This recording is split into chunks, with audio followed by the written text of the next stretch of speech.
Assalamualaikum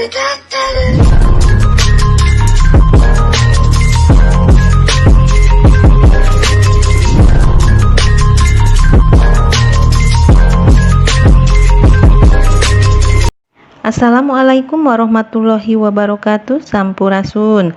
Wilujeng enjing wilujeng patepang deui sareng ibu dina pangajaran basa Sunda kelas 10. Puji sinareng syukur urang dugikeun ka hadirat Allah Subhanahu wa taala. Rehna urang bisa patepang deui dina acara ngaguar pangajaran basa Sunda. Dina dinten ieu urang ayeuna medar materi dongeng. Materi anu baris dipedarkeunana nyaeta materi ngeunaan dongeng kelas 10. Nanging sata acana asup kana pedaranana mangga hayu urang ngucapkeun heula basmalah. Bismillahirrahmanirrahim. Siswa-siswi hayu urang mikawanoh dongeng. Dongeng pedaran materi. Dongeng nyaeta carita rekaan anu mere kesan pamohalan tur ukuranana parondok. Sanajan kitu eksistensi dongeng teu bisa disapirakeun. Kiwari fungsi dongeng teh lain ngan saukur dipake mepende atau nyingsieunan budak bangor, tapi leuwih ti eta eusi carita dongeng geus dianggap media hiburan jeung sarana nu penting pikeun ngajarkeun logika, utamana ka barudak. Sabab umumna eusi dongeng teh ngandung atikan moral. Upamana wae jalma bener tangtu menang pahala, jalma salah tangtu bakal menang cilaka. Palaku dina dongeng teu bisa saha bae, bisa sasatoan, tetangkalan, manusia, gunung, jin, siluman, jeung sajabana. Malahan aya kalana latar tempat jeung latar waktuna oge ngandung unsur pamohalan deui atau anakronisme atau henteu luyu jeung kanyataan sajarah. Jadi dongeng yaitu cerita rekaan atau memberikan kesan hayalan yang ukurannya pendek-pendek. Selain dari itu, eksistensi dongeng tidak bisa dianggap sebelah mata. Kekinian fungsi dongeng itu bukan hanya sekedar dipakai untuk menakuti anak nakal, tapi juga lebih dari isi cerita dongeng sudah dianggap media hiburan dan sarana yang penting untuk mengajarkan logika. Utamanya untuk anak-anak, sebab umumnya isi dongeng itu mengandung didikan moral. Upamanya saja, orang yang benar tentu akan mendapatkan pahala, orang yang salah akan mendapatkan celaka. Pelaku dalam dongeng itu bisa siapa saja, bisa hewan, tumbuhan, manusia, gunung, jin, dan lain sebagainya. Malahan ada kalanya latar tempat dan latar waktunya juga mengandung unsur hayalan juga atau anakronisme atau tidak sejalan dengan kenyataan sejarah. Medar perkara dongeng. Dongeng teh kaasup kana carita balarea. Carita balarea hartina eta carita teh tara kanyahoan iraha jeung saha nu ngarangna atau anonim. Sumebarna dongeng biasana sacara lisan, tetalepat ti hiji jalma ka jalma sejen. Dongeng didongengkeun deui. Kalayan kitu munasabah upama aya hiji dongeng mibanda rupa-rupa versi. Dongeng dikarang dina wangun basa lancaran atau prosa, dumasar kana eusina. Dongeng teh bisa dipasing-pasing jadi sababaraha golongan diantarana kahiji dongeng sasatoan atau fabel, kadua dongeng sasakala atau legenda, katilu dongeng kahirupan jalma biasa atau parabel, kaopat dongeng babad atau sage, kalima dongeng kapercayaan atau mitos. Anu kahiji nyaeta dongeng sasatoan atau fabel. Nyaeta dongeng anu palakuna sasatoan sarta paripolahna dicaritakeun kawas jelema. Upamana wae bisa nyarita jeung ngagunakeun akal pikiran. Contona dongeng sakadang kuya jeung sakadang monyet, dongeng hayam kongkorongok subuh, atawa dongeng kelenci buluna jadi bodas. Yang pertama yaitu dongeng sasatoan, dongeng hewan atau fabel, yaitu dongeng yang pelakunya hewan serta tingkah lakunya menceritakan seperti seorang manusia. Misalnya saja bisa bercerita dan menggunakan akal pikiran. Anu kadua nyaeta dongeng sasakala atau legenda, nyaeta dongeng anu eusina nyaritakeun asal muasalna kajadian hiji tempat, barang, sasatoan atau tutuwuhan. Contona dongeng sasakala Maung Panjalu, dongeng sasakala Situ Bagendit, atau dongeng sasakala Gunung Tangkuban Parahu. Jadi yang kedua yaitu dongeng sasakala atau legenda, yaitu dongeng yang isinya menceritakan asal muasalnya kejadian suatu tempat, barang, hewan, atau tumbuh-tumbuhan.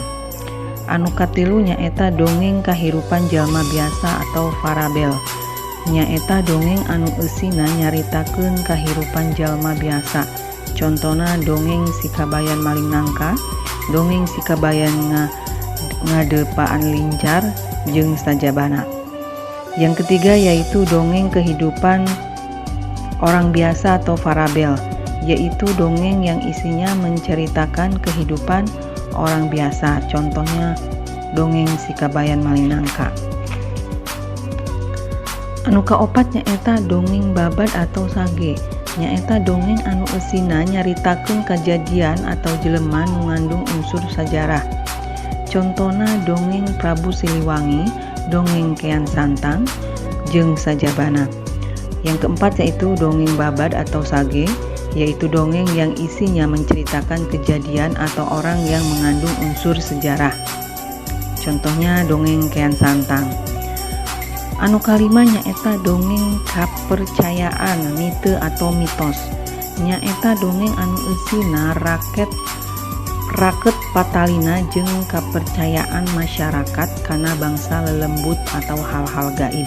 Contona dongeng Ratu Inten Dewata jeung dongeng Nyi Roro Kidul.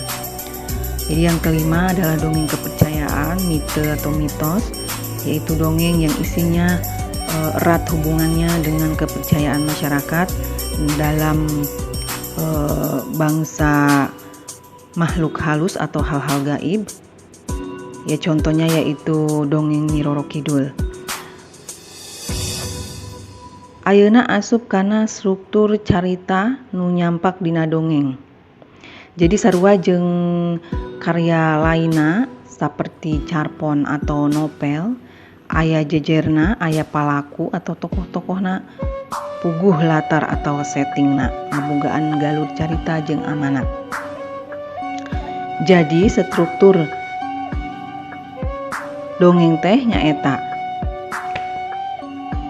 satu, tema atau jejer, nyaeta gagasan pokok nu jadi dadasar pikeun pangarang dina nyusun carita.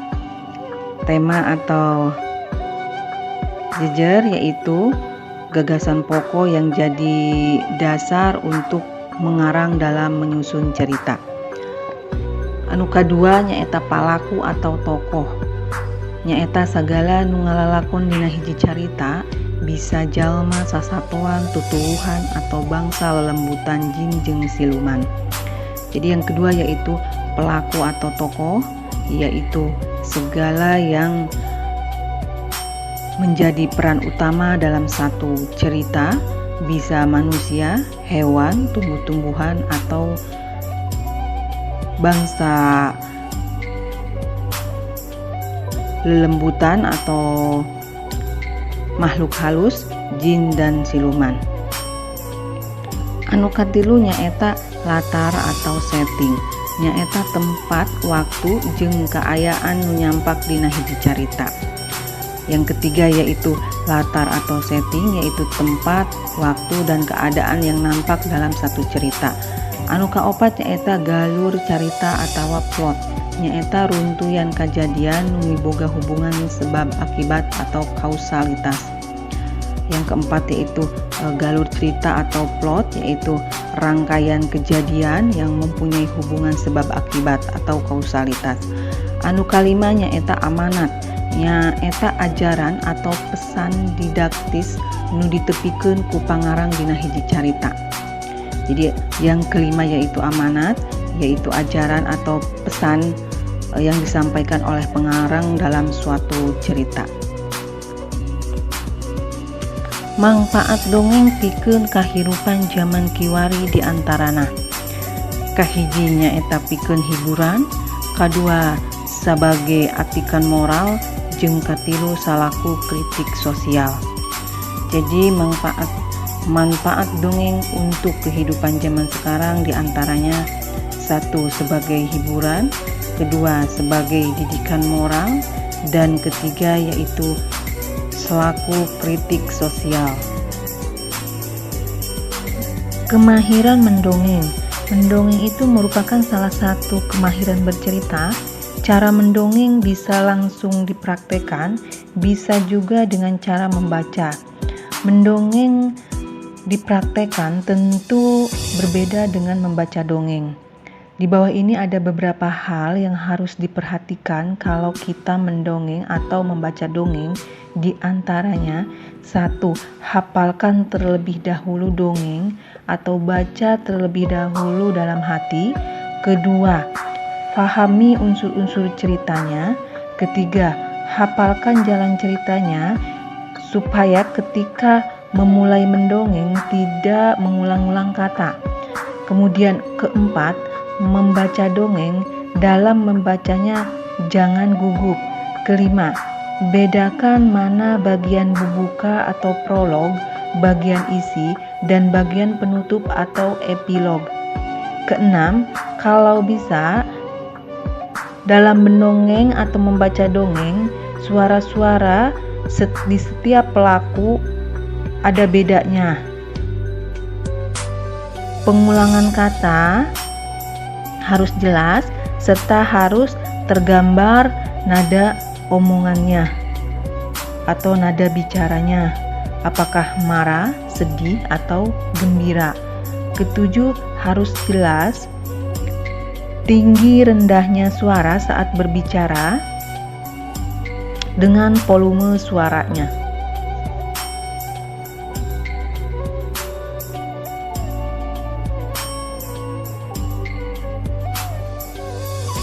Ciri-ciri dongeng, kahiji nyaeta kaasup kana golongan carita, kadua nyaeta aya babagian caritana nu sok teu kaharti ku akal, katilu nyaeta ngandung nasehat anu hade keur pieuteungeun jalma rea, kaopat nyaeta sok kapanggih babandinganana jeung dongeng sejen di tempat sejen, kalima nyaeta nyebarna secara lisan tur teu kapaluru saha anu ngarangna.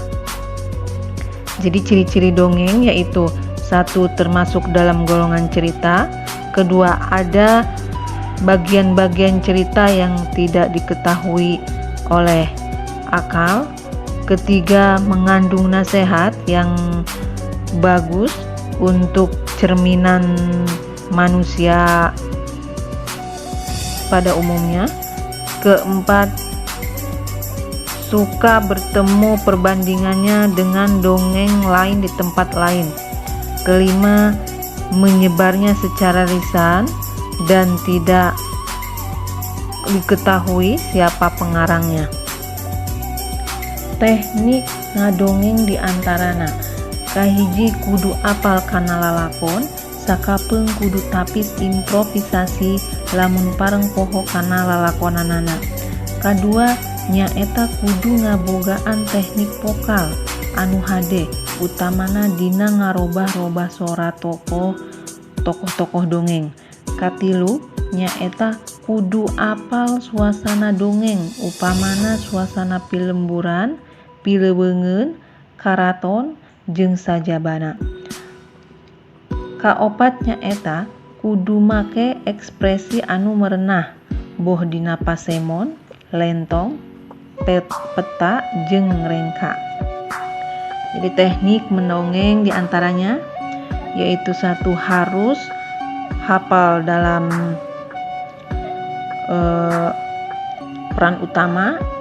Kadang-kadang harus improvisasi karena kebetulan lupa dalam perannya.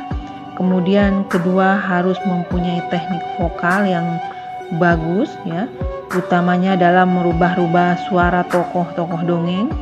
Kemudian ketiga yaitu harus hafal suasana dongeng, misalnya suasana perkampungan ya, suasana di hutan, keraton, dan lain sebagainya. keempat yaitu harus memakai ekspresi yang bagus, baik itu lentong, pasemon, peta, jeung rengka. Pasemon artinya yaitu raut wajah atau raut muka, kemudian lentong artinya tinggi rendahnya suara saat berbicara, peta yaitu gerak tubuh atau usaha, kemudian rengka yaitu tingkah laku. Mun sakitu wae heula urang rengsekeun ti sim kuring ngeunaan materi dongeng kelas 10. Urang patepang deui bagian saterasna, wilujeng enjing. Hamputeun bilih aya kalepatan. Wassalamualaikum warahmatullahi wabarakatuh. Sampurasun.